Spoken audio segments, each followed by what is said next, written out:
ટ્રિગ્નોમેટ્રી એ ગણિતશાસ્ત્રની એક પ્રાચીન અને ભૌતિક શાખા છે. ટ્રિગ્નોમેટ્રી શબ્દ એક ગ્રીક શબ્દ છે જે ટ્રી, બોન અને મેટ્રી પરથી આવ્યો છે. ટ્રી એટલે ત્રણ, બોન એટલે બાજુ અને મેટ્રી એટલે માપ. ટ્રિગ્નોમેટ્રીમાં આપણે 6 વિધેય આવે છે: સાઇન, કોસ, ટેન, કોટ, સેક અને કોસેક. જેના સૂત્ર અહીંયા બતાવેલા છે. સાઇન સામેની બાજુ છેદમાં કર્ણ, કોસ પાસેની બાજુ છેદમાં કર્ણ.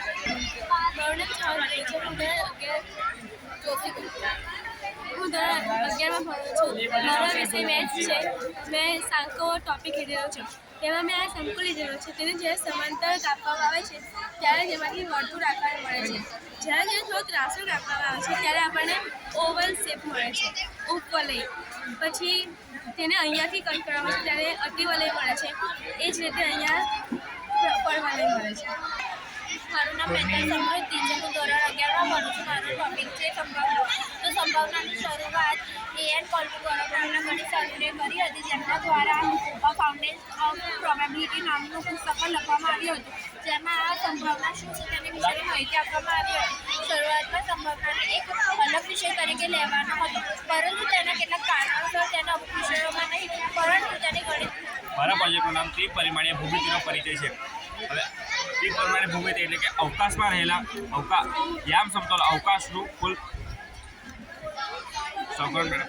ત્રિપરિમાણીય ભૂમિતિનો પરિચય છે. હવે યામ સમતલ કુલ 3 યામ સમતલ છે: XY સમતલ, YZ સમતલ અને ZX સમતલ. આ ત્રણેય યામ સમતલો પરસ્પર એકબીજાને લંબ હોય છે. આ ત્રણેય યામ સમતલો અવકાશનું કુલ 3 ભાગમાં 8 અષ્ટાંશમાં વિભાજન કરે છે. આ 8 અષ્ટાંશો આ પ્રમાણે દર્શાવેલા છે. સૌપ્રથમ પ્રથમ અષ્ટાંશ, આ દ્વિતીય અષ્ટાંશ, આ તૃતીય અષ્ટાંશ, આ ચતુર્થ અષ્ટાંશ અને આ પાંચમો અષ્ટાંશ, આ છઠ્ઠો અષ્ટાંશ, અહીંયા સાતમો અને અહીંયા આઠમો અષ્ટાંશ. આ રીતે કુલ 8 અષ્ટાંશો અવકાશમાં આવેલા છે. અવકાશમાં આવેલા કોઈપણ બે બિંદુઓ વચ્ચેના અંતર શોધવાનું સૂત્ર √x2 - x1² + y2 - y1² + z2 - z1² છે. અવકાશમાં આવેલ કોઈ બિંદુનો ઉગમ બિંદુથી અંદર x1² + y1² + z1² અંડરરૂટમાં હોય છે. મારા પ્રોજેક્ટનું નામ છે લોગેરિધમના ઉપયોગ. નીચે આપણને લોગેરિધમના સૂત્રો આપ્યા છે. સાબિતીઓ છે. લોગેરિધમ આપણને ઘણી બધી જગ્યાએ ઉપયોગી થાય છે. લોગેરિધમનું નામ છે આંકડાશાસ્ત્ર.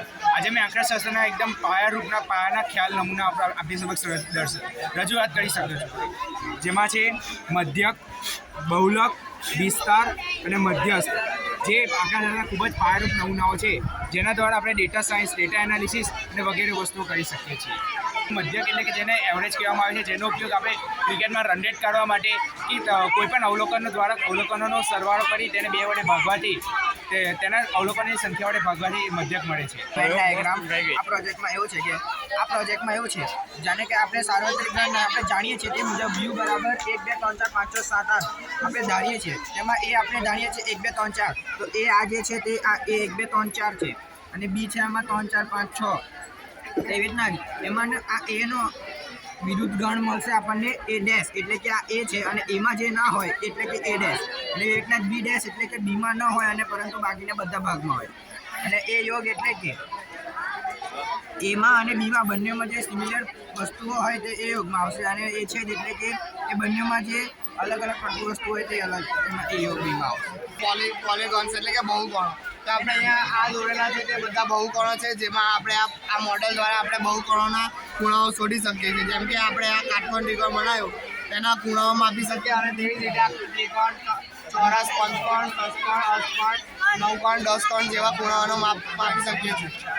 આચાર્યનું નામ છે વિધેયો અને એના પ્રકારો. વિધેયો એટલે કે પ્રદેશ અને પ્રદેશ વચ્ચેનો એવો સંબંધ કે જેમાંથી પ્રદેશનો એક જ ઘટક ઉપયોગ થાય અને સ્વપ્રદેશનો પણ એક જ ઘટક ઉપયોગ થાય.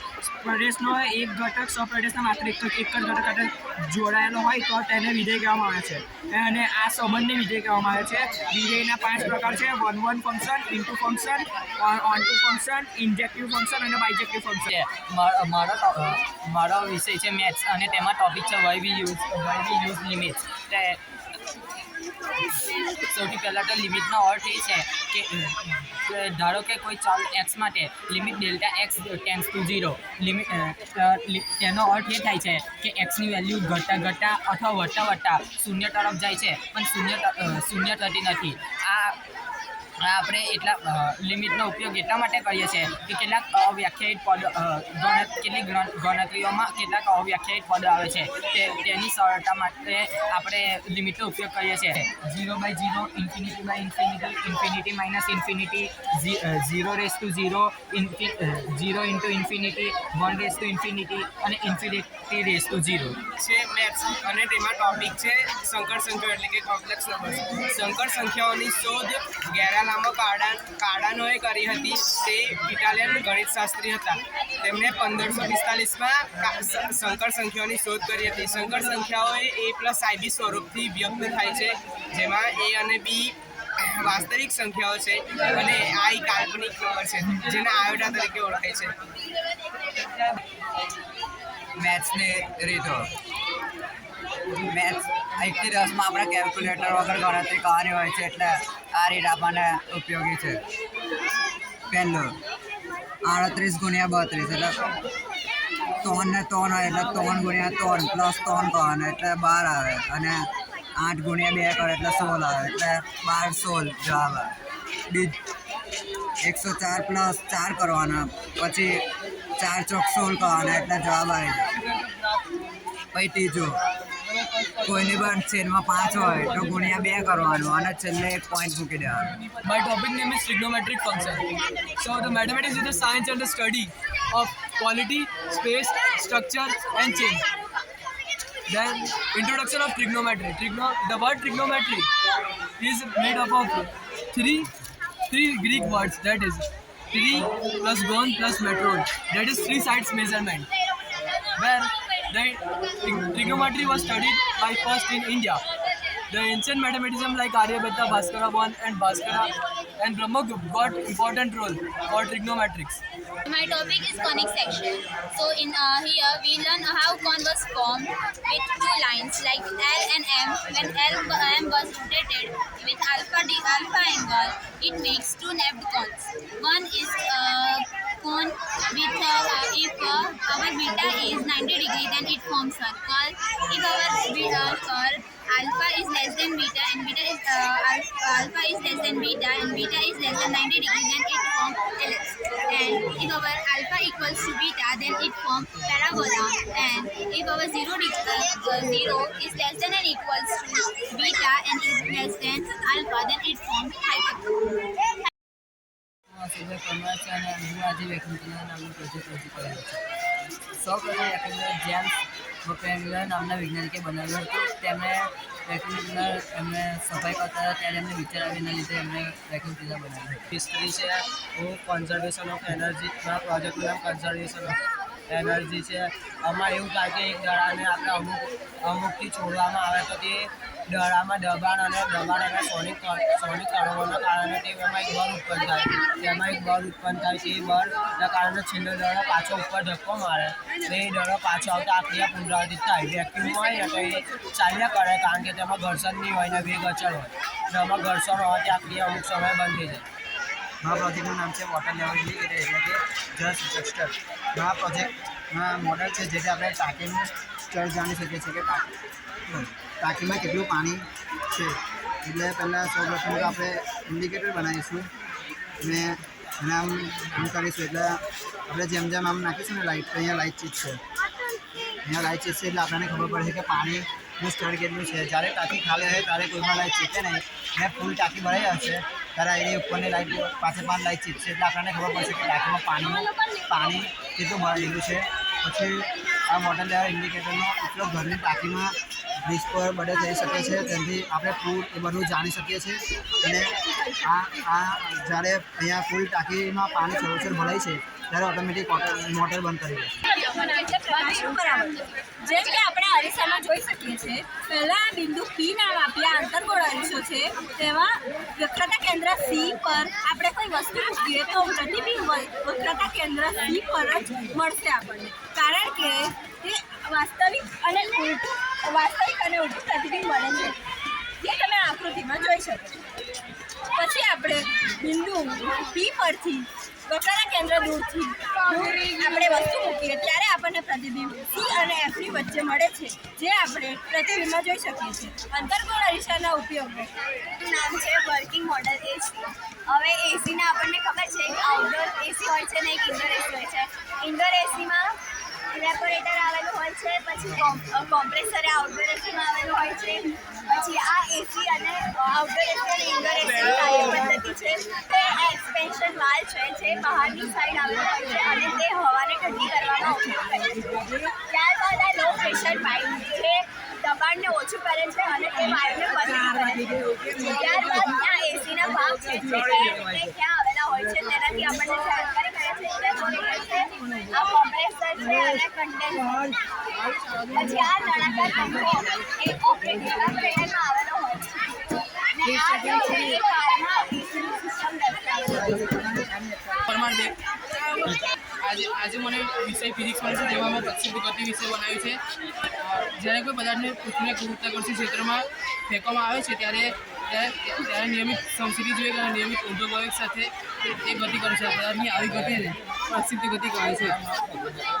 ગુર્જરદીપ જીતેન્દ્રભાઈ છે.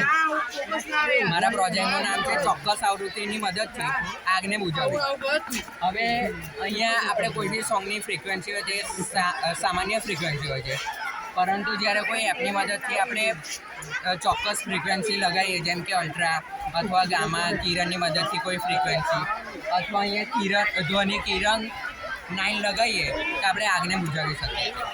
પણ કેન્દ્ર વિશેષ દ્રવ્યમાન કેન્દ્ર એટલે કણોનું બનેલું તંત્ર. જ્યારે ભૂલી ગયો હોય તંત્ર સ્થિર હોય કે ગતિમાં હોય ત્યારે જે બિંદુ પાસે કણો કેન્દ્રિત થાય છે તેને તે દ્રવ્ય માટે દ્રવ્યમાન કેન્દ્ર પર આધારિત છે. હાઇડ્રોલિક મોડલ પાસ્કલના નિયમ આધારિત છે. પાસ્કલનો નિયમ એટલે સ્થિર તરલમાં રહેલા કોઈપણ સમાન ઊંચાઈએ બધા બિંદુઓ પર દબાણ સમાન લાગે છે. એટલે કે આમાં અદબનીય પ્રવાહી ભરેલું છે. એટલે કે જો અહીંયાથી બળ લગાવવામાં આવે તો આ વધુ વજનવાળું ઉચકાશે, અને આવી રીતે આમ બાજુ બળ લગાવવામાં આવે તો એ નીચે પણ જઈ શકે છે. આમ ઓછા બળથી વધુ દબાણ ઉત્પન્ન કરી શકાય છે. નમસ્તે, મારું નામ છે જુલાસના સલજ.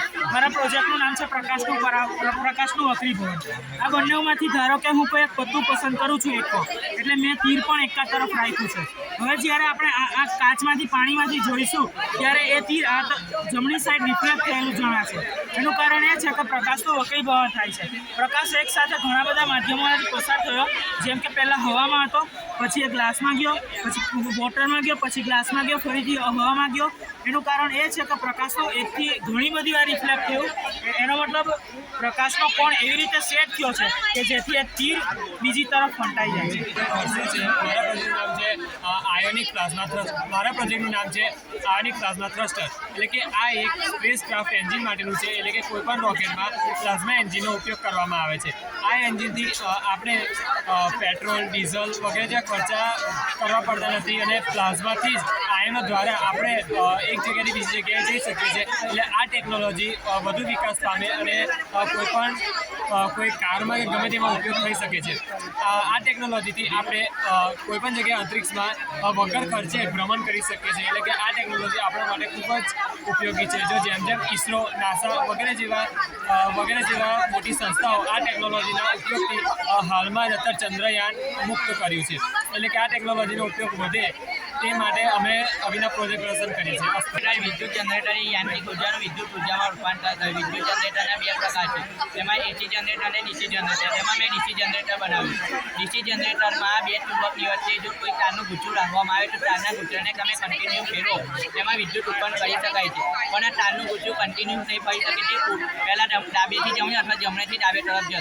તે માટેની કેટલી વિશિષ્ટ રચના દ્વારા આપણે તેનું પુનઃચક્ર પૂરા કરીને 2 ચુંબકની વચ્ચે આપણે વિદ્યુત જનરેટર બનાવ્યું. પહેલાં આપણે જે રીતે જાણીએ છીએ તે રીતે ચોક્કસપણે કાર્યક્ષમ હોતી નથી. તેને ઘણા બધા તેમાં નુકસાન આવી શકે છે, જેમ કે વાતાવરણીય પ્રદૂષણને કારણે સોના પેનલ પર ધૂળ લાગે છે અને જેના કારણે તેના પક્ષીઓ પણ તેની કાર્યક્ષમતામાં ઘટાડો લાવી શકે છે.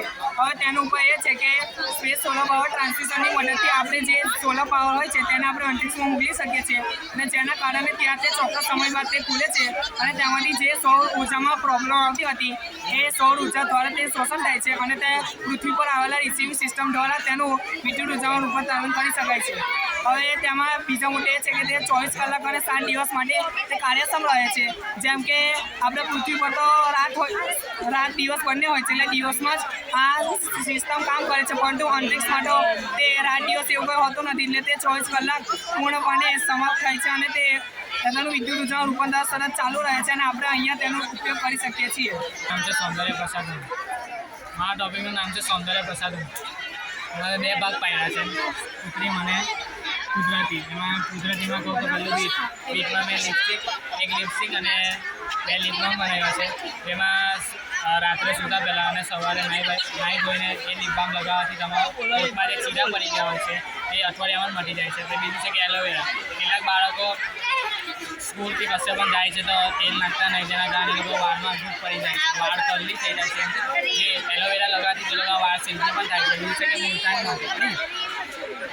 બીજું છે કે મુલતાની માટી લગાવવાથી જે બાળકોને ખીલ થઈ ગઈ છે અને જે બાળકો તાપમાં રખડી કે કશે જઈને આવે છે તો ઓઇલી સ્કિન થઈ ગઈ હોય છે તે પણ મટી જાય છે. બીજું છે કે કેમિકલવાળી વસ્તુઓ કોઈ પણ છોકરી કશે પણ નાના કામ માટે પણ જતી હોય તો લિપસ્ટિક કે પાવડર લગાવીને જ જાય છે. જેમાં મેઇન તો ફેવરિટ એ લોકોની લિપસ્ટિક જ હોય છે.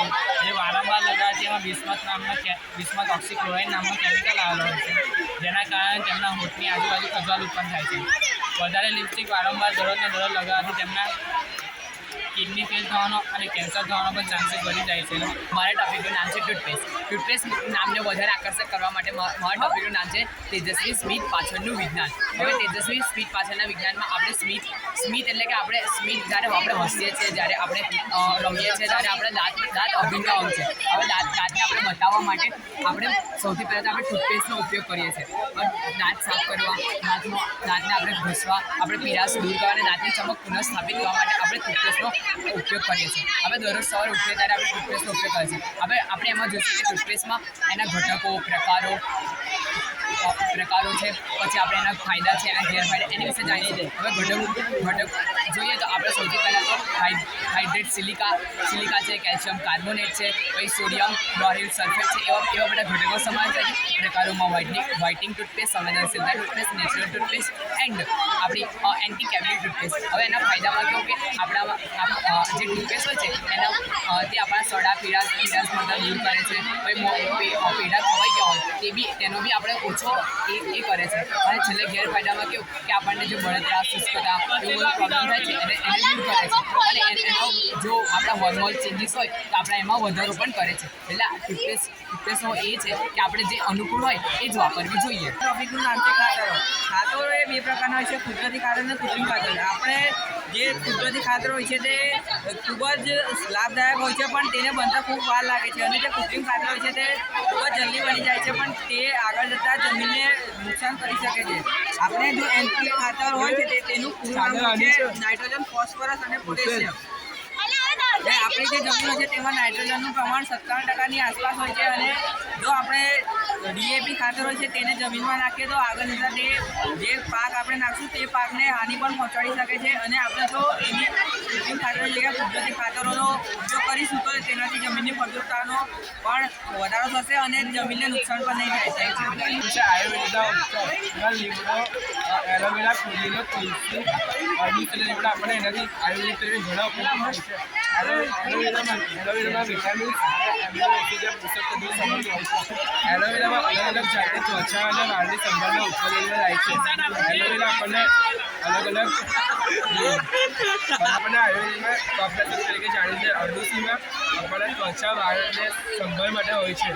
અરડુસી આપણને વિવિધ પ્રકારની બીમારીઓથી બચાવી શકે છે. અરડુસી આપણને કબજ રોગો મટાડી શકે છે.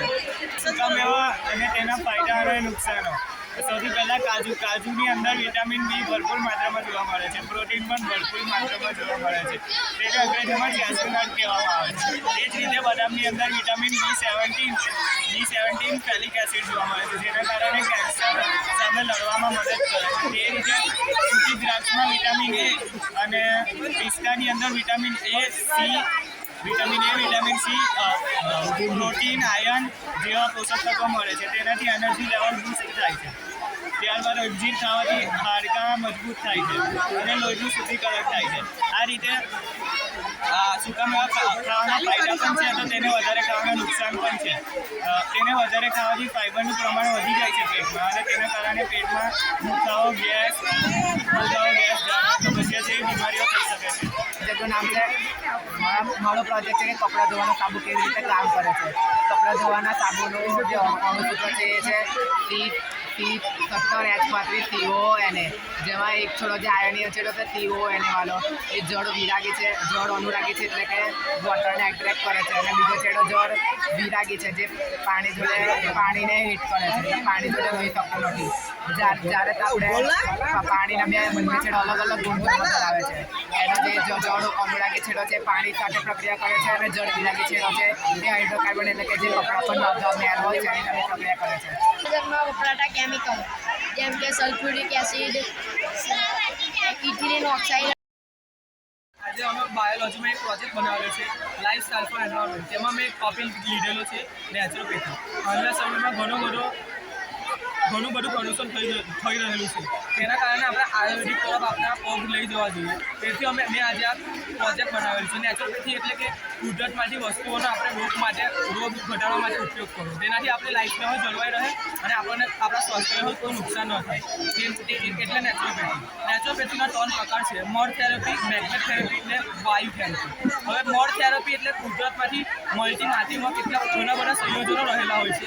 તેનો મળ બનાવીને આપણા દુખાવા પર લગાવો તો તેનાથી આપણે રાહત મળે છે અને તેનાથી આપણો દુખાવો પણ દૂર થાય છે. હવે મેગ્નેટ થેરપી, જ્યારે તમને કશી જગ્યાએ વાગ્યું છે એટલે સોજો આવી ગયો તો તમે ત્યાં મેગ્નેટ થેરપી કરો તો તે સોજો ઉતરી જાય છે અને તમારે દુખતું પણ મટે છે. હવે વાયુ થેરપી એટલે કોઈ ઘોયડા માણસને શ્વાસ લેવામાં તકલીફ પડે છે તો તે માટે આપણા જમીનમાંથી કેટલા પ્રકારના ગેસ નીકળે છે તેનો આપણે વાયુ થેરપીમાં ઉપયોગ કરે છે. આ પ્રમાણે મેં નેચરોપેથીના કેટલાક ફાયદા અને કેટલાક નુકસાન પણ લખ્યા છે. નેચરોપેથીના કેટલાક ફાયદા પણ છે અને કેટલાક નુકસાન પણ છે. એન્ટીબયોટિક સિસ્ટમ આ પ્રોજેક્ટ બનાવવાનો હેતુ એ છે કે લોકો ત્વચાની યોગ્ય માહિતી મેળવી શકે. એન્ટીબયોટિક સિસ્ટમના કુલ 3 પ્રકારો છે: ત્વચા, વાળ અને નખ. ત્વચાના કુલ 3 સ્તરો આવેલા છે. પહેલું એપિડર્મિક્સ, સેકન્ડ ડર્મિક્સ અને થર્ડ હાઇપોડર્મિક્સ. એપિડર્મિક્સ એ બહારનું સ્તર છે જે 5-6 પાતળા સ્તરોથી આવૃત છે. ડર્મિક્સ એ સ્થિતિસ્થાપક જોડાયેલી પેશીઓના બંધારણ અને કાર્ય સમાયેલા છે. હાઇપોડર્મિક્સ એ સ્થિતિસ્થાપક અને તંતુમય રચનાઓથી બનેલું છે. તેની અંદર કુલ ડર્મિક્સમાં કુલ આમનું મારું ઔષધાલય. તો આજના જમાનામાં લોકો મુખ્યત્વે જ્યારે કોઈ વ્યક્તિ બીમાર પડે છે તો તે ડૉક્ટર પાસે જાય છે અને ડૉક્ટર તેના 200 થી 300 રૂપિયા લે છે. પરંતુ પહેલાંના જમાનામાં ઔષધિનો ઉપયોગ કરવામાં આવતો હતો. તેમાંથી એક ઔષધિ તો ગરમીબેન. તો ગરમીબેનના પહેલાં બને તો ગરમીબેન એ ગાયના કણના આકાર જેવી હોય છે અને તેનો મુખ્ય રંગ આસમાની આગળ અને સફેદ હોય છે. તેનો ગુણધર્મ છે સારક અને પુત્ર. તો હવે તેનો મુખ્ય ઉપયોગ શું છે? તો ગરમીબેનના બીજ સૂંઘવાથી આપણને માથાની પીડા દૂર થાય છે. અને ગરમીબેનનો લેપ બનાવી જ્યાં રુધિર વહે છે તે રુધિરને બંધ થતું અટકાવી શકાય છે. તેવી રીતે ગરમીબેનના ફૂલના એક ભાગ અને પાવરિયાના 2 ભાગ લઈને બ્રશ બનાવવાથી જ્યાં આપણને સોજો થાય છે એ સોજોને મટાડી શકાય છે. એ રીતે બીજું છે તુલસી. તો તુલસી આપણે જાણીએ છીએ બધા જ સાધારણ તેનો ઉપયોગ થાય છે. તુલસી મુખ્યત્વે આપણો કફ રોગને વધારે છે અને તેનો મુખ્ય ગુણધર્મ છે ઉષ્ણે ગ્રાહી પૌષ્ટિક વગેરેના મુખ્ય ગુણધર્મો છે. તુલસીના ઉપયોગો કે તુલસી મુખ્યત્વે તેમાં મધ અને આદુ ઉમેરીને આપણા શરીરની તાજગી દૂર કરે છે અને આપણને તાજગી આપે છે. Hide and seek with present food science એટલે કે હાલમાં જે મોડર્ન ફૂડ એટલે કે જંક ફૂડ છે, પેકેજ ફૂડ છે, પેકેજ સૂપ છે, એ જે યુઝમાં આવે છે એમાં કેમિકલ્સ કયા હોય છે. એક તો એમાં આ બધામાં કોમન એક છે તે જે MSG એક એવું કેમિકલ્સ છે જે રેસ્ટોરન્ટ ફૂડ, ચાઇનીઝ ફૂડ એ બધામાં મોટા પ્રમાણમાં નાખવામાં આવે છે. એટલે કે એનાથી હમણાં તો આપણને કોઈ નુકસાન નથી પહોંચતો, પરંતુ આગળ જતાં ભવિષ્યમાં હૃદયમાં પોલાણ થવાની સમસ્યા એનાથી રહેલી છે. પછી બીજી એક વાત છે આર્ટિફિશિયલ સ્વીટનર એટલે કે જે બાળકોને આકર્ષિત કરવા માટે આર્ટિફિશિયલ કલર ઉમેરીને આર્ટિફિશિયલ સ્વીટનર્સ તેમાં આકર્ષિત કરવા. કેન્ડી છે, કોટન કેન્ડી છે, ચોકલેટ એવા બધામાં આર્ટિફિશિયલ કલર છે, કેમિકલ છે તે ઉમેરવામાં આવે છે. અને તે ઉપરાંત તેમાં આર્ટિફિશિયલ સ્વીટનર એટલે કે કોઈ પણ પ્રકારની ખાંડ નહીં પરંતુ એક કેમિકલ જ છે તે ઉમેરવામાં આવે છે, જેનાથી આપણને મૂત્રપિંડમાં ગાંઠ પછી કેન્સરના સિમ્ટમ્સ આવી શકે છે. અને એનાથી સૌથી વધારે પ્રમાણમાં થતો રોગ ડાયાબિટીસ અને ત્વચામાં બળતરા છે. બ્લડ ગ્રુપ એટલે તો પહેલાં તો આપણને ખબર હોવી જોઈએ કે બ્લડ ગ્રુપ એટલે શું. બ્લડ એટલે તો રુધિર, તો આપણને ખબર હોવી જોઈએ કે રુધિરમાં શું આવેલું હોય છે. એટલે કે પ્રવાહી આધારકો આવેલા હોય છે, પછી સંગઠિત પદાર્થો આવેલા હોય છે અને બીજા અનેક દ્રવ્યો પણ જેમ કે રુધિરરસ પણ આવેલું હોય છે. સંગઠિત પદાર્થમાં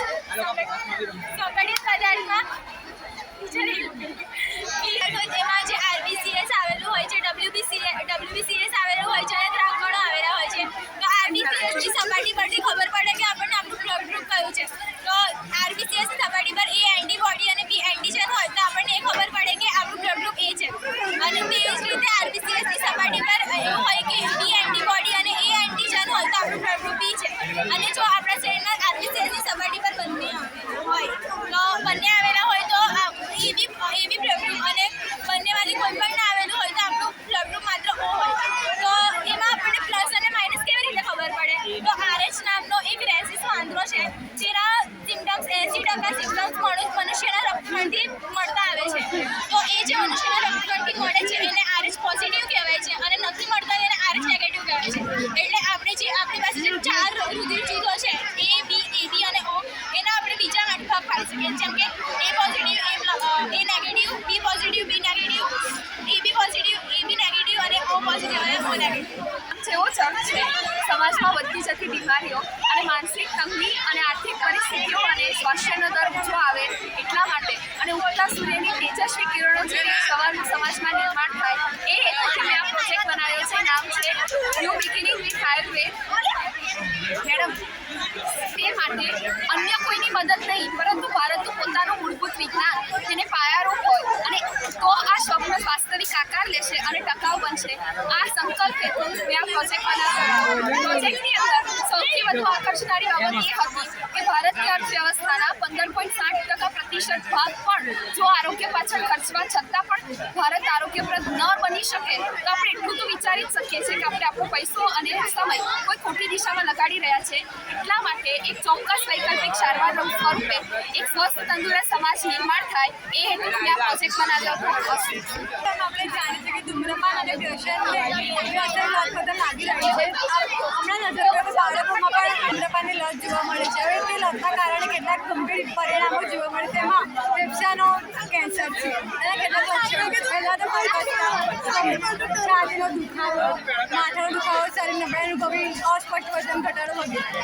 ફેફસાના કેન્સરના 2 પ્રકાર છે, નોન સ્મોલ લંગ કેન્સર અને સ્મોલ લંગ કેન્સર. એમાં નોન સ્મોલ લંગ કેન્સર સામાન્ય છે જે ફેફસાના કેન્સર 80% ભાગ ભજવે છે. તેના કેટલાક તબક્કાઓ છે જેમાં ફેફસામાં નાના ભાગમાં થાય છે, બીજા સ્ટેજમાં તે ફેફસાને સંક્રમિત કરે છે, બીજા સ્ટેજમાં 2 ફેફસા વચ્ચે લચકા ગાંઠોને સંક્રમિત કરે છે અને ચોથા સ્ટેજમાં બંને ફેફસા સાથે તેના અન્ય અવયવોને પણ સંક્રમિત કરી શકે છે. મારું નામ છે ઠાકરજી અને હું ધોરણ 11 સાયન્સમાં અભ્યાસ કરું છું. આજનો આ મારો પ્રોજેક્ટ છે હૃદયના રોગો વિશે. સામાન્ય પરિસ્થિતિમાં રુધિરનું પરિવહન આ પ્રમાણેનું શરીરમાં થતું હોય છે. જેમાં આ શરીર છે આપણું, આ હૃદય છે અને ફેફસા છે. હૃદય પમ્પિંગ સતત ચાલુ રાખે છે, જેના દ્વારા ફેફસામાં રુધિર શુદ્ધ થવા જાય છે અને ત્યારબાદ ત્યાંથી ફરી હૃદયમાં આવીને શરીરના વિવિધ ભાગો સુધી પહોંચાડવામાં આવે છે. પરંતુ જે લોકોને હાર્ટ એટેક આવ્યો હોય અથવા જે લોકોને હાર્ટ એટેક આવવાની સંભાવના હોય એ લોકોના આ રુધિરવાહિનીમાં ચરબી, કોલેસ્ટ્રોલ જેવા દ્રવ્યો ભરાઈ જાય છે અને જેના કારણે તે રુધિરવાહિનીને જામ કરી દે છે. પરિણામ સ્વરૂપે પમ્પિંગ કરવા છતાં પણ રુધિરવાહિની દ્વારા ફેફસામાં જઈ શકતું નથી અને રુધિર અશુદ્ધનો અશુદ્ધ રહે છે. આ ઉપરાંત જે લોકો બીપીના પેશન્ટ હોય છે તેમની રુધિરવાહિની વધારે પડતા દબાણને કારણે ફાટી જાય છે અને તેના કારણે હૃદય પમ્પિંગ કરે ત્યારે રુધિર આ ફાટેલી રુધિરવાહિની દ્વારા બહાર નીકળી જાય છે. પરિણામ સ્વરૂપે તેમનું પમ્પિંગ હૃદયનું પમ્પિંગ ચાલવા છતાં પણ રુધિર ફેફસા સુધી પહોંચી શકતું નથી અને તેના કારણે માણસનું મૃત્યુ થાય છે. આથી આપણે હૃદયના કાળજી લેવી જોઈએ, કારણ કે હૃદય આપણને કહી શકતું નથી કે એને આપણે કેટલી કશું પહોંચાડી રહ્યા છે, પરંતુ તે પ્રતિકાર તો આપે જ છે. તેથી આપણે આપણા પૌષ્ટિક આહાર લઈએ, આરામ કરીએ અને તણાવ ઉપરાંત આપણે યોગ નિયમિત કરીએ તો આપણે હૃદય રોગથી બચી શકીએ. પટેલ સુમી છે અને આજનો મારા ટોપિકનું નામ છે ત્રિમાસમાં ગર્ભાવસ્થા. એટલે ત્રિમાસમાં બાળકનો વિકાસ કઈ રીતે થાય છે અને માતાએ શું શું કાળજી અને શું શું પડેથી પાડવી જોઈએ તેના વિશેનો આજનો મારો પ્રોજેક્ટ છે. અને એમાં મેં 1 થી 9 માસમાં તેને ડિવાઈડ કરેલું છે. અને ત્યારબાદ છે કે ગર્ભાવસ્થામાં માતાએ શું કાળજી લેવી જોઈએ તે બધાની વિશે માહિતી છે. એટલે કે તેમાં નોંધણી કરાવી, વજનની ખૂબ જ તપાસ કરાવવી જોઈએ. એટલે કે બાળક પોષણવાળું છે, પોષણયુક્ત છે તે માટે તેને ખબર પડશે.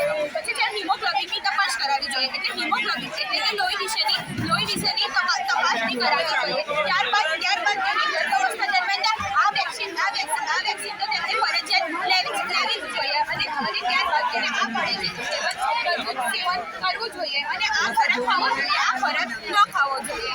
Thank you. મારું નામ છે જાડવ. મારા પ્રોજેક્ટનું નામ છે ઓબેસિટી એટલે સ્થૂળતા. સ્થૂળતા એક એવી સ્થિતિ છે જેમાં વ્યક્તિ શરીરની બિનજરૂરી ચરબી વધારો શરૂ કરે છે. શરીરની ચરબી અતિશય અને અસામાન્ય વધારો છે. તેમાં આપણે હાનિકારક અસરો જોઈ શકીએ મધુપ્રમેહ, દિલની બીમારી, કેન્સર, સ્ટ્રોક, પ્રજનન ક્ષમતામાં કમી, પિત્તાશયની બીમારી, ઊંચો રક્તસ્રાવ, લીવરનો સોજો, વગેરે જેવી બીમારી થઈ શકે છે. આવા મહારોગથી બચવાથી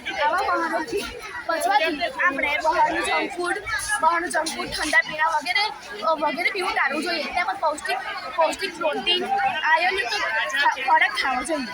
મારું નામ છે મકવાણા દીપાલી અને મારા ટોપિકનું નામ છે સ્વાસ્થ્યવર્ધક પીણા. હવે તમે જાણો છો કે આજના જમાનામાં કેટલી બધી બીમારીઓ આવી રહી છે. તે માટેના સ્વાસ્થ્ય માટેના પીણા આ રહ્યા. પહેલું છે ડાયાબિટીસ બીમારીના પીણા. તો એમાં છે કારેલાનું જ્યુસ. ડાયાબિટીસના દર્દીઓ માટે કારેલાનું જ્યુસ એ વરદાન પીણું છે. કારેલાનો સ્વાદ ભલે કડવો હોય છે, પરંતુ તે વૃદ્ધો માટે અને નાના બાળકો માટે ખૂબ જ લાભદાયી હોય છે. કારેલાના જ્યુસમાંથી આપણને કાર્બ, વિટામિન અને ફાઇબર જેવી બધી વસ્તુઓ મોટા પ્રમાણમાં મળી આવે છે. પછી છે એસિડિટીની રાહતો. એસિડિટીની રાહતો માટે છે સફરજન એવી ચીજો છે જે નિષ્ણાતો દ્વારા દર્શાવવામાં આવ્યું છે કે તે સંપૂર્ણપણે પૌષ્ટિક છે અને તેને ખોરાકમાં મૂકતા તેનો સ્વાદ તરત જ આપણને લાગી જાય છે અને તેના કારણે આપણે શરીરની ચરબી પણ ઉતારી શકીએ છીએ. મારો આજનો વિષય છે વનસ્પતિમાં વૃદ્ધિ પ્રેરતા અંતઃસ્ત્રાવ. તેમાંના 5 પ્રકાર છે: ઓક્સિન, સિપ્રેલિન, ઇથિલિન, સાયનોકાઇનિન અને એસિટિક એસિડ. તેમાં સૌ પ્રથમ છે ઓક્સિન. ઓક્સિન એ વનસ્પતિની વૃદ્ધિમાં વધારો કરવા માટે ઉપયોગી છે. ઓક્સિન એ વનસ્પતિના સૂક્ષ્મ ભાગમાં આવેલી છે. એવી રીતના છે સિપ્રેલિન. સિપ્રેલિનને શેરડીની આંતરગાંઠો અને પ્લાસ્ટના પ્રકારની લંબાઈ માટે મદદરૂપ થાય છે. ઇથિલિન એ ફળ પકવવા માટે ઉપયોગી છે. દરેક ખેડૂતો ફળ પકવવા માટે કેટલાક કેમિકલ જેવાનો ઉપયોગ કરે છે, પરંતુ આ કુદરતી રીતે મળતા ઇથિલિન દ્વારા ફળ સારી રીતે પકવી શકાય છે. સાયનોકાઇનિન એ ફળના નિર્માણ અને તેની લંબાઈ માટેનો ઉપયોગી છે. તેના દ્વારા ફળનું નિર્માણ એકદમ સારી રીતે અને તેની લંબાઈ પણ સારી રીતે થાય. છેલ્લું છે એસિટિક એસિડ. એસિટિક એસિડ એ ઓક્સિન કરતાં વિરુદ્ધમાં કાર્ય કરે છે. તે વૃદ્ધિ અવરોધક એસિડ છે. મારા પ્રોજેક્ટનું નામ છે રોશની. તેમાં આપણે આંખના રોગો વિશે જાણીશું. જેમ કે આંખના રોગોમાં આવે છે મોતિયા, પછી ગ્લુકોમા, પછી ડાયાબિટીસથી થતા રેટિનોપેથી, પછી છે આંખમાં થતી આંધળી, જે બધા રોગો છે. જેમાં મોતિયો એક એવો રોગ છે જે આંખમાં પ્રોટીનનું પ્રમાણ વધી જતું હોવાથી તે થોડાક સમય પછી આંખમાં તે બધા પસરી જાય છે. તેથી આંખનું ઓપરેશન કરાવવું જરૂરી બની જાય છે. તેના નિવારણ માટે આપણે મોતિયાનું ઓપરેશન કરાવવું પડે છે. મોતિયાનું ઓપરેશન પછી કાળા ચશ્મા પહેરવામાં આવે છે. પછી તાપમાન જતી વખતે સનગ્લાસીસ પહેરવાના હોય છે. ગ્લુકોમાને સામાન્ય રીતે ઝામર કહે છે. ગ્લુકોમા એક એવો રોગ છે જેની દવા સુધી મળી નથી. ગ્લુકોમા સામાન્ય રીતે ધૂમ્રપાન, છૂટા, પછી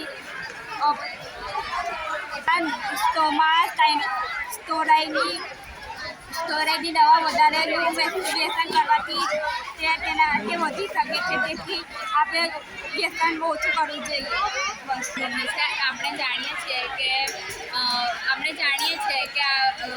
હિમોડાયાલિસિસ પ્રક્રિયા માટે આપણે કિડની અગર જો આપણી ખરાબ થઈ જાય તો હિમોડાયાલિસિસ આપણે પ્રક્રિયા કરાવવી પડે છે. પુખ્ત વ્યક્તિઓ છે અને વૃદ્ધો સુધીમાં આ બીમારી ખૂબ જોવા મળી રહી છે અને તેના માટે આપણે આ પ્રક્રિયા કરવી પડે છે. આ હિમોડાયાલિસિસનું એક મોડેલ છે જેમાં અહીંયાથી અશુદ્ધ રુધિર વહીને આમાં હિમોડાયાલાઇઝર છે જેમાં શુદ્ધ થાય અને ફરી પાછું આપણા બોડીમાં જતું હોય છે.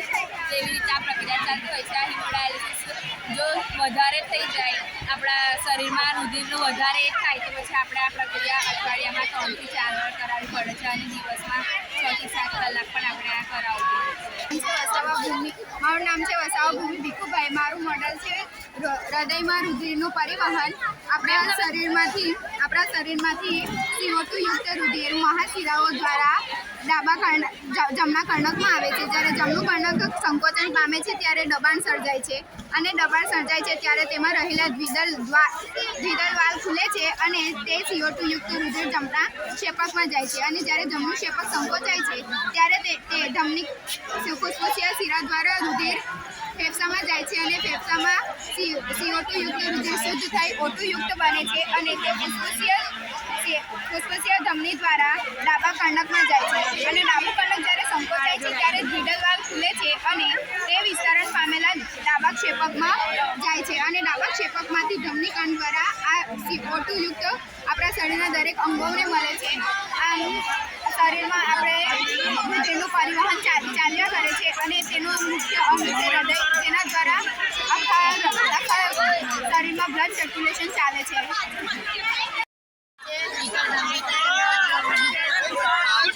ડિટર્જન્ટ બનાવવા માટે વપરાતા chemical sulphuric trichloride, sulphuric acid, ethylene oxide જેવા કેમિકલો વપરાય છે. સોડિયમ અને પોટેશિયમના ઉપયોગ સાબુની જેમ ડિટર્જન્ટમાં પણ આલ્કાલી તરીકે થાય છે. તેનો ઉપયોગ કપડાં સાફ કરવા માટે વપરાય છે. હું ધોરણ 11 સાથે ભણું છું અને મારા પ્રોજેક્ટનું નામ છે શેમ્પૂ શેમ્પૂ. અને પહેલાં જે ટ્રેસેમે શેમ્પૂ આવે છે તેમાં sodium laureth sulphate, glycerine, ascorbic acid જેવા રસાયણોને કારણે આપણા વાળ સિલ્કી થાય છે અને વાળ તૂટવાના બંધ થાય છે. અને બીજું છે સનસિલ્ક ઓનિયન શેમ્પૂ, જેના કારણે આપણા વાળ છે ને તે કડક થાય છે. સૂરજના તડકાથી આપણને આપણા વાળને પ્રોટેક્ટ કરે છે અને અમુક વાળ જેવી બીમારીથી બચાવે છે. પછી બીજો છે આપણે વાટિકા શેમ્પૂ, જે સંપૂર્ણ કુદરતી રીતે બનેલું છે અને તેના કારણે આપણા વાળના કોઈપણ પ્રકારના રોગ માટે તે પ્રોટેક્ટ કરે છે. મારા પ્રોજેક્ટનું નામ ગ્લાસ છે. ગ્લાસના વિવિધ પ્રકાર હોય છે, જેમ કે laminated glass, toughen glass, float glass વગેરે ગ્લાસના પ્રકાર હોય છે. ગ્લાસની કટિંગ કરવા માટે ગ્લાસ કટરનો ઉપયોગ થાય છે. ગ્લાસનો આપણે ઘણી જગ્યાએ ઉપયોગ કરીએ છીએ. ચશ્મામાં, બારીઓમાં, દરવાજામાં વગેરેનો આપણે ગ્લાસનો ઉપયોગ કરીએ છીએ. મારું નામ પ્રજાપતિ અમિતભાઈ છે. આજે હું તમને પોલિમર વિશે જણાવીશ. પોલિમર એટલે કે જે અનેક ઘણા નાના નાના અણુઓ હોય છે, એ અણુઓ જ્યારે એકબીજા સાથે જોડાય છે ત્યારે એક મોટો વિરાટ અણુ બને છે, તેને પોલિમર કહેવાય છે. એવું આપણે જે જાણીએ છીએ તે નાના નાના અણુઓ તેમને મોનોમર કહેવામાં આવે છે. અને આ મોનોમર એવું જરૂરી નથી કે એક જ પ્રકારના હોય, જુદા જુદા પ્રકારના મોનોમર જોડાઈને પણ પોલિમરની રચના થાય છે. જેવી રીતે સ્ટાયરીન અને ડાયવિનાઇલ બેન્ઝીન છે, એ બંને જ્યારે એકબીજા સાથે જોડાય છે, લેબોરેટરીમાં 4 બાર દબાણ અને 62°C તાપમાન રાખવામાં આવે છે અને ત્યારે આ બંને જોડાઈને પોલિમરની રચના થાય છે. તેનો ભેળસેળ ખોરાકમાં ભેળસેળ આજના તબક્કામાં ઘણું વધુ ચાલી રહ્યું છે. વેપારીઓ વધુ નફાને ધ્યાનમાં લઈને ખોરાકમાં ભેળસેળ કરવામાં આવે છે. આજે હું તમને મરચાંમાં ભેળસેળ વિશે બતાવીશ. મરચું, આ રિયલ મરચાંમાં જો કલર નાખવામાં આવે તો આવતે લાલ કલર થઈ જાય, જેમાં આપણે પાણી નાખીએ. આ રિયલ મરચું છે, જેમાં આપણે પાણી નાખીશું તો એનો કલર લાઇટ ઓરેન્જ થશે. આ તમે જોઈ શકો છો. હવે મરચાંની અંદર કોઈ ઈંટનો ભેળસેળ કરવામાં આવે તો એ પાણી નાખતા આ રીતે તળિયે બેસી જાય. આ રીતે આપણે મરચાંમાં ભેળસેળ તપાસી શકીએ છીએ. જંતુનાશક દવાઓની બનાવટ, આયાત અને નેચરલ હેરફેર વગેરે જંતુનાશક દવાઓ બનાવવામાં આવે છે. પાક ઉત્પાદન અને પાક સંરક્ષણ એકબીજા સાથે ગાઢ રીતે સંકળાયેલા છે. કીટનાશકોનો ઉપયોગ કરવાની દવાઓ બનાવવામાં આવી છે. તેમજ વિવિધ પાક માટે જંતુનાશક દવાઓ બનાવવામાં આવી છે, જેમ કે એલિકા, મોનોસ્ટાર, ટ્રીગાર્ડ વગેરે જેવી દવાઓ બનાવવામાં આવી છે. જેમ કે પહેલું એલિકા તે વ્યાપક સ્પેક્ટ્રમ જંતુનાશક છે, જેમાં બટાકા, રીંગણ, ગાય, ટામેટા વગેરેના પાકો કરવામાં આવે છે. અને તેમાં 750 ml દવા નાખવામાં આવે છે. બીજું છે ટ્રીગાર્ડ. ટ્રીગાર્ડમાં કપાસ, જવ, કપાસ, ગાય, એરંડા વગેરેના પાકો કરવામાં આવે છે. પ્રોજેક્ટનું નામ છે નવાના સાબુ. નવાના સાબુ જેમ કે કાર્બનિક ફેટી એસિડ, ગ્લિસરોલ, આલ્કોહોલ, પ્રાણીઓની ચરબી જેમ કે વનસ્પતિનું તેલ વગેરેમાંથી બનાવવામાં આવે છે. સામાન્ય રીતે સાબુમાં રસાયણો, કાર્બનિક રસાયણોનો ઉપયોગ કરવામાં આવે છે. તેમાં પોટેશિયમ હાઇડ્રોક્સાઇડ, KOH અને સોડિયમ હાઇડ્રોક્સાઇડ, NaOHનો ઉપયોગ કરવામાં આવે છે. સામાન્ય રીતે માછલી અને વેલના તેલમાંથી એમના હાડકાની ગ્રીસમાંથી પણ બનાવવામાં આવે છે. વધુ પડતા સાબુને કારણે આપણી ત્વચા પર સૂકાપણું આવી જાય છે અને ત્વચા ખરબચડાપણી બની જાય છે. સામાન્ય રીતે ત્વચાને જાળવવા માટે આપણે કુદરતી સાબુનો ઉપયોગ કરવો જોઈએ. નેચરલ સાબુનો ઉપયોગ કરવાથી એલોવેરા છે, જેમ કે લીમડાના સાબુ છે, તેનો ઉપયોગ કરીને આપણે ત્વચાને જાળવી શકીએ છીએ. વધુ પડતા સાબુને કારણે આપણને પિમ્પલ્સ ને એવું બધું થઈ શકે છે. जेनेटिक इंजीनियरिंग हम सबको पता है कि हमारे बॉडी का मेन फंक्शन क्या होता है, डीएनए होता है. डीएनए से ही हम सारे ह्यूमंस की पहचान होती है. अब यहाँ पे बताते हैं जेनेटिक इंजीनियरिंग सिंथेटिक बायोलॉजी का एक पार्ट है, जिसके अंदर हम डीएनए या उसके अंदर जो मॉडिफिकेशन की जा सकती है उसकी स्टडी करते हैं. अब रिसेंटली 2012 में एक नई टेक्नोलॉजी का डेवलपमेंट हुआ था, जिसका नाम था CRISPR-Cas9. CRISPR-Cas9 का मीन होता क्या था, जैसे कि बहुत सारी ऐसी जेनेटिक बीमारी होती है जिनका सॉल्यूशन आज के ज़माने में मेडिकेशन में भी पॉसिबल नहीं होता है. जैसे कि कैंसर ले लीजिए, उसका सॉल्यूशन आज तक पता नहीं चला है, लेकिन CRISPR-Cas9 इसको बहुत ही सक्सेसफुली क्योर कर सकता है. जैसे कि सपोज कर लीजिए हमारे पास डीएनए है. अब डीएनए के अंदर ये इतना एरिया है, वहाँ पे कोई भी डिसऑर्डर हुआ है. अब क्या होगा कि हमारा जो डीएनए रहेगा, बॉडी रहेगी, वो एक आरएनए गाइड बनाएगी, जो भी डीएनए की एग्जैक्ट कॉपी होगी. अब वो आरएनए जैसे ही डीएनए के पास जाएगी और बाइंड होगी, वहाँ से एंजाइम रिलीज होगा जिसका नाम होगा Cas9. Cas9 क्या करेगा, वो पर्टिकुलर सीक्वेंस से डीएनए की सीक्वेंस को कट कर देगा और बाद में उसको ठीक कर देगा. तो इसके थ्रू हम बहुत सारी बीमारी को क्योर कर सकते हैं. मेरे टॉपिक का नाम है diet on blood glucose. So diet क्या होती है? तो डाइट जो होती है वो हमें हेल्दी डाइट लेनी चाहिए. और हेल्दी डाइट जो है वो हमें न्यूट्रिशंस और ढेर सारे विटामिन प्रोवाइड करती है. और ब्लड ग्लूकोज जो है वो हमारी बॉडी का मेन पार्ट है. वो हमें हमारी बॉडी को काम करने की क्षमता जो है वो देता है. ब्लड ग्लूकोज जो है, अगर हमारी बॉडी में ब्लड ग्लूकोज अगर कंटिन्यूसली कम हो जाता है तो हमें वीकनेस होने लग जाती है. और अगर ब्लड ग्लूकोज ज़्यादा हो जाता है तो उससे हम टेंशन बोलते हैं और उसकी वजह से हार्ट अटैक की प्रॉब्लम आ सकती है। उसका सॉल्यूशन यही है कि हमें हेल्दी फूड खाना चाहिए और जिसमें ढेर सारा carbohydrate. Good afternoon, my name is Shweta from standard 11 science. मेरा टॉपिक है लैक्टोज एंड इंटॉलरेंस। जैसे दूध वाले जो प्रोडक्ट्स होते हैं उसके अंदर लैक्टोज प्रेजेंट होता है। जैसे हम दूध पीते हैं उसके अंदर गैलेक्टोज और ग्लूकोज प्रेजेंट होते हैं। वो हमारे स्मॉल इंटेस्टाइन में जाता है। वहाँ पे लैक्टेस एंजाइम जो होती है वो दोनों को ब्रेक डाउन कर देती है, तो वो दोनों सेपरेट हो जाते हैं, लैक्टोज और ग्लूकोज। वो सेपरेट होने के बाद वो जो लैक्टेस एंजाइम जो होती है वो दोनों को एब्जॉर्ब कर लेती है। उसके बाद जो मैनी टाइम्स होता है कि जो ग्लूकोज और गैलेक्टोज है वो एब्जॉर्ब नहीं हो पाते हैं, उसके कारण वो लार्ज इंटेस्टाइन में जाते हैं। लार्ज इंटेस्टाइन में जाने के बाद यूरिन में जो बैक्टीरिया जो प्रेजेंट होते हैं वो इन्हें आजू बाजू से कवर कर लेते हैं। उसके कारण क्या होता है, जो 30 मिनट के बाद हमारे पेट के अंदर पेन होने लगता है। उसके कारण जैसे डायरिया, वॉमिटिंग, एलर्जी जैसे बहुत सारी बीमारियाँ होने लगती हैं। My name is Prachi Sankar from Standard 11. My subject is physics. Under the topic is anti-gravity. Basically हम इस अर्थ पे रह पा रहे हैं केवल ग्रेविटी की वजह से। ग्रेविटी एक ऐसा फोर्स लग रहा है जिसकी वजह से हम स्टेबल रह रहे हैं। अब एंटी ग्रेविटी उसका एकदम उल्टा होता है। ऐसे ऑब्जेक्ट्स जिनके ऊपर ग्रेविटी का फोर्स अप्लाई ना होता हो, यानी कि जो ऑब्जेक्ट्स होते हैं वो ग्रेविटी के फोर्स को निगलेक्ट कर देते हैं, ऐसा हम कह सकते हैं एंटी ग्रेविटी में।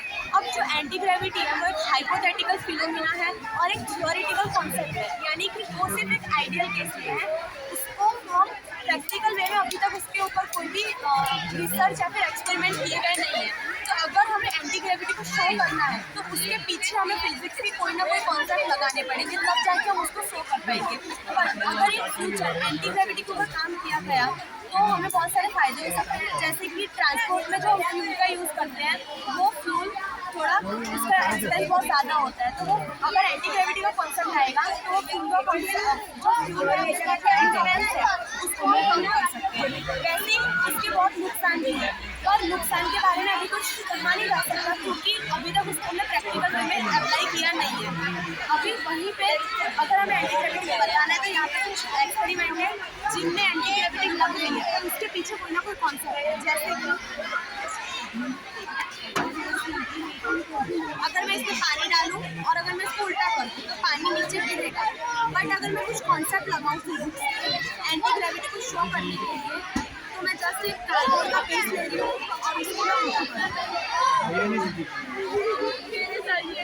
अब आप लोग को दिखता होगा पानी यहाँ से नहीं गिरा, इसके पीछे ये एंटी ग्रेविटी शो हो रही है। इसके पीछे जो कॉन्सेप्ट होता है फिजिक्स का वो है सरफेस टेंशन, यानी कि पानी एक ऐसी लेयर क्रिएट कर रहा है जिसकी वजह से वो नीचे नहीं गिरता। वहीं पे अगर आप देखें, अगर मैं इसको थोड़ा भी फोर्स अप्लाई करूँगी, थोड़ा भी इसको हिलाऊंगी तो पानी नीचे गिरेगा।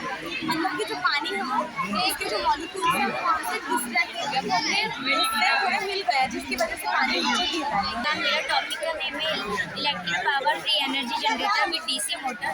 तो इसका बेसिक मीनिंग है कि जो हम इलेक्ट्रिसिटी यूज़ करते हैं और जो हमें बेसिकली इलेक्ट्रिसिटी बहुत ही ज़्यादा महंगी होती है और ज़्यादा रिसोर्सेज में रिन्यूएबल होती है। तो ये इसका मेरे बेसिक का मीनिंग ये है टॉपिक का कि हम इसे फ्री में यूज़ कर सकते हैं इलेक्ट्रिसिटी के तौर पे। जैसे कि ये फ़ैन है, फ़ैन को हम घुमाएंगे तो इलेक्ट्रिसिटी उसमें प्रोड्यूस होगी। तो इससे हमें जैसे डेजर्ट एरिया में ज़्यादा जगह होती है तो वहाँ पे ज़्यादा विंड की प्रेशर लगती है, इसकी वजह से हमें जो पावर मिलती है उसकी मदद से हम इलेक्ट्रिसिटी का यूज़ कर सकते हैं। मैं सिर्फ कृति चौबे, मैं टॉपिक अडल्ट्रेशन। अडल्ट्रेशन में उसके मिलावट, हम जैसे कि जानते हैं कि मार्केट में आजकल हर चीज़ में मिलावट हो रही है। बेसिकली हर चीज़ में, सारे इंग्रेडिएंट्स में, फूड में, सब में मिलावट तो होती है। तो मैंने दो एग्जांपल लिए हैं।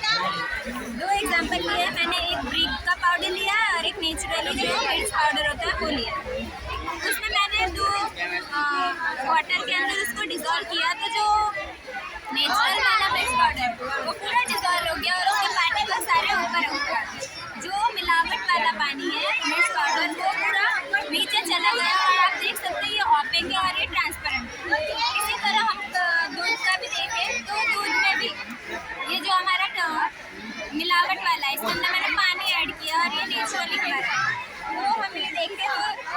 जो मिलावट वाला फूड है वो डायरेक्टली स्लाइडली नीचे चला जाएगा।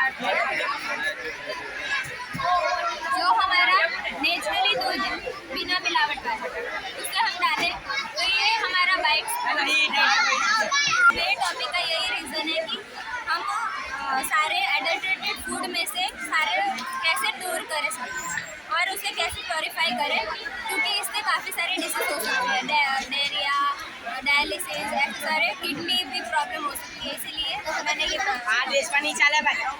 Good afternoon, madam. My name is Vinit Parmar and I am studying in Standard 11.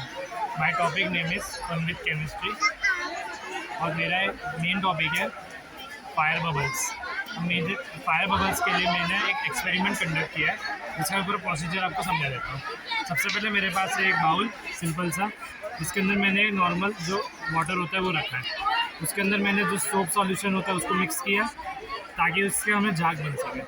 उसके बाद फायर बबल बनाने के लिए हमारे पास LPG या फिर घर का जो रूम फ्रेशनर होता है वो होना चाहिए। मेरे पास एयर फ्रेशनर है, मैं उसका यूज़ कर रहा हूँ। उसको हमें कुछ इस प्रकार से स्प्रे करना है ताकि ये वाटर के अंदर बबल्स फॉर्म कर सके। अब हमें को हाथ में आग लगाने के लिए सबसे पहले पानी से अपने हाथ को गीला करना पड़ेगा, लगभग पूरा हाथ गीला हो जाना चाहिए। उसके जो बबल्स फॉर्म हुए उस बबल्स को हमें हाथ में लेना है, ठीक है। उस बबल को हमें आग लगा देनी है ताकि इसकी वजह से हम लोग हाथ में ले सकें। ये मेरा मेन एक्सपेरिमेंट है एयर बबल्स का। हमारे हाथ गीले होते हैं इसलिए हमारे हाथ पे आग नहीं लगती, लेकिन हमारे हाथ पे जरूर वो आग जल जाती है।